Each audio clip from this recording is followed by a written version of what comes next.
Hey, what's going on YouTube? So the next Master Duel event is about to be underway, starting on the 23rd of March, running through April 3rd. That event is the normal and rarity festival, so no super rares, no ultra rares. In that, we're gonna have another exclusive ban list for the event, just like with the Gintaxis Festival one. Hopefully it does address things like the self-TK and everything else. That being said, the announcement also contained that True Draco, True King, Megalith, Magispector, Jin Raider, Time Lord, Phantasm, Spiral, and Tinny are all going to be hit in some facet or another.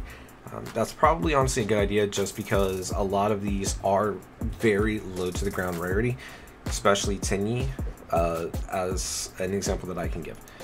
Somebody that plays that one, you only lose 4 cards. So if Tinny doesn't get hit in a very meaningful way,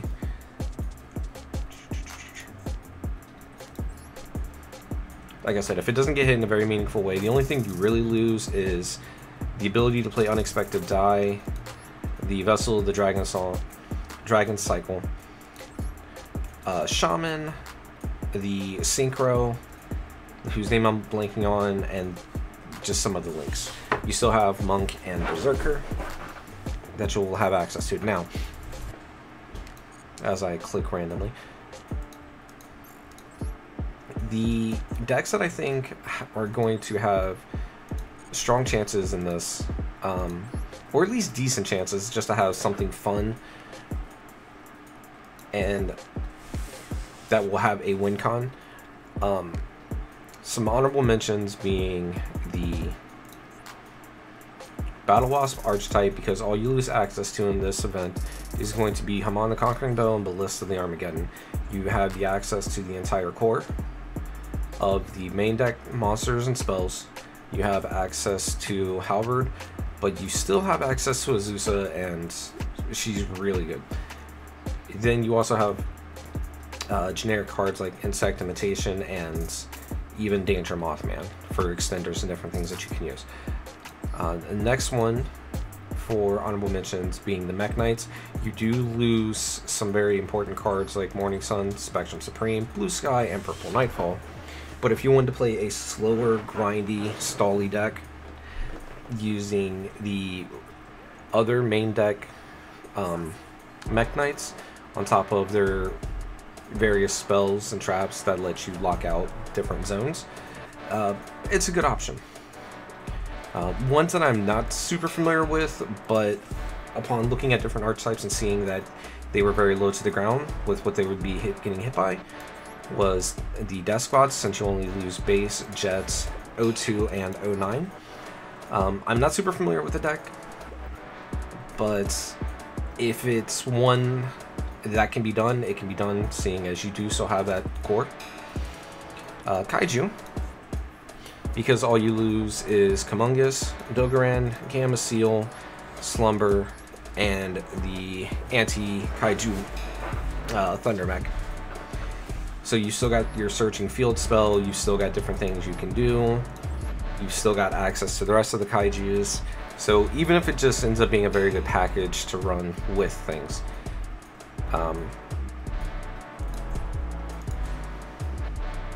Next, we have a Roam Mage. Let's click on the right one. There we go. So Roam Mage is going to not have access to the Roma Seraphy links and synchros.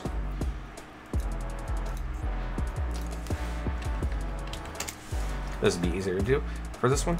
So you don't have access to Aromaseraphie Sweet Margarine, Aromaseraphie Jasmine, Romage Jasmine, Aromaseraphie Rosemary, and Gardening, so that could hurt, but you do still have access to some of the other ones if you are able to go a life gainy, beat downy kind of deck.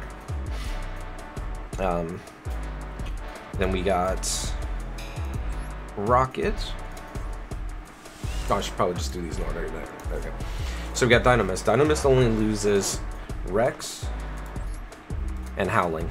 So 2 very good cards, but you have the entirety of Dynamos still at your disposal to use. This could be one of the best ones to use for the format. Dino Wrestlers. I don't know anything about this, I'm going to be honest, other than Archtypes. So, that being said, you only lose the Synchro, the Fusion, the Link 3, and Archtypes. You've still got the entire core of it, so it could be something that is really good to run. Unfortunately, generic Dino stuff like Fossil Dig, you can't run it. That's super. Okay, next is the Rockets. So Rockets are really strong, but not having access to Absol Router, Silver, Tracer, and Striker, as well as Boot Sector Launch and Quick Launch, could be the big hindrance, but it is also one that's got a lot of stayability with their summoning after destruction at the end of turn effects. You've still got Synchron, you've still got Shell Rocket, Magna Rocket, so you do still have options. You still got Squib Draw, as well as a lot of generic links you can do with them, as well as generic dragon links that are part of it, like Agave Dragon. Zodiac, you only lose 2 cards, Trident and Thoroughblade, so this one might be the big contender for it, seeing as you're going to be able to do everything that you normally do with the main deck Zodiac monsters and extra deck monsters and cards, seeing as there's also low rarity. Moving on is your Senju. It's just one that I had the idea for, because you only lose the secret move, the channeling, the Todd, and the Daibak. So you still have everything else, so this could be another one that's good. Your Senju players will be able to figure it out a lot better than I can. And the Guard Dragon Archetype is one that I feel pretty good about. You have access to everything within this Archetype, as well as any generic dragon support that will be available. Guard Dragon Legacy, World Legacy Guard Dragon, you can run at max, it's rare.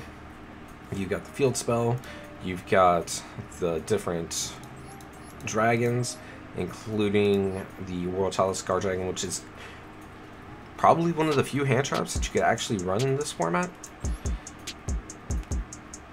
and can be used as an extender to grab a Justica out of the grave, which is a tuner.